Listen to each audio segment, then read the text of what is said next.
इन्होंने, एक बच्चे ने पूछा कि वालिद साहब ने मुझे पैसे दिए कि मैं दवा खरीद कर लाकर दूं। मैंने देखा कि करीब से दवा महंगी मिल रही थी और दूसरी जगह से सस्ती मिल रही थी।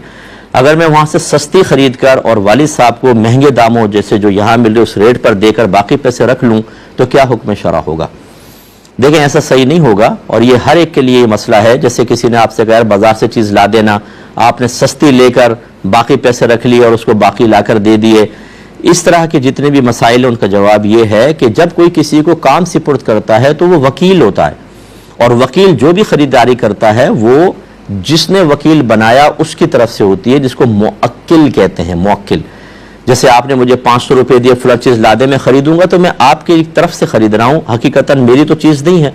तो लिहाजा अगर ऐसा ही हुआ कि वहाँ से चीज़ खरीद ली वालिद साहब के पैसों से और कुछ पैसे रखकर यहाँ के हिसाब से महंगी करके दे दी तो फिर तो शरन जायज़ नहीं, क्योंकि आप सिर्फ वकील थे, शय के मालिक को ही हुए थे।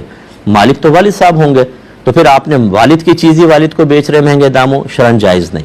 और अगर ऐसा हुआ कि वालिद साहब ने कहा दवा ला दो, आपने करीब से मालूम करके बताया कि जी 50 रुपये की, उन्होंने कहा ठीक है ले आओ, लेकिन आपने अपने पैसों से कहीं और से दवा खरीदी, वही दवा 40 रुपये में, और यहाँ ला के वालिद को कहा, वालिद को देकर गोया कि कहा कि ये दवा है 50 रुपये की। उन्होंने कहा ठीक है, तो आप 10 रुपये रख सकते हैं। लेकिन वालिद साहब के साथ भी आप ऐसे मामलात कर रहे हैं, खुदा का खौफ करें, तो ऐसा नहीं करना चाहिए और आम हजरात के साथ भी ऐसा ना करें।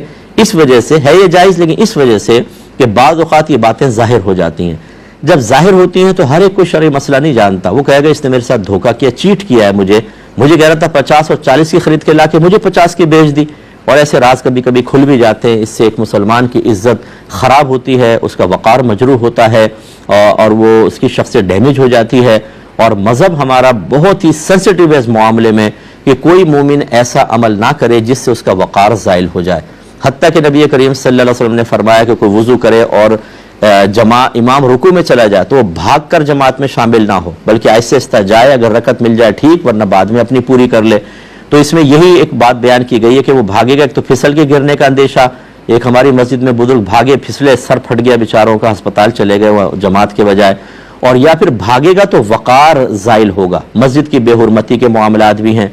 इसी तरह तेज़ तेज़ चलने से नबी करीम सल्लल्लाहु अलैहि वसल्लम ने एक मकाम पर मना फरमाया। उसकी वजह भी लिखी है कि अगर एक मुअज़्ज़िम दीनी दाढ़ी वाला है, मामा सर पे या टोपी है और वो तेज़ तेज़ रोड पे चल रहा हो तो देखने से अजीब सा लगता है, उसका वक़ार थोड़ा सा ज़ाइल महसूस होता है।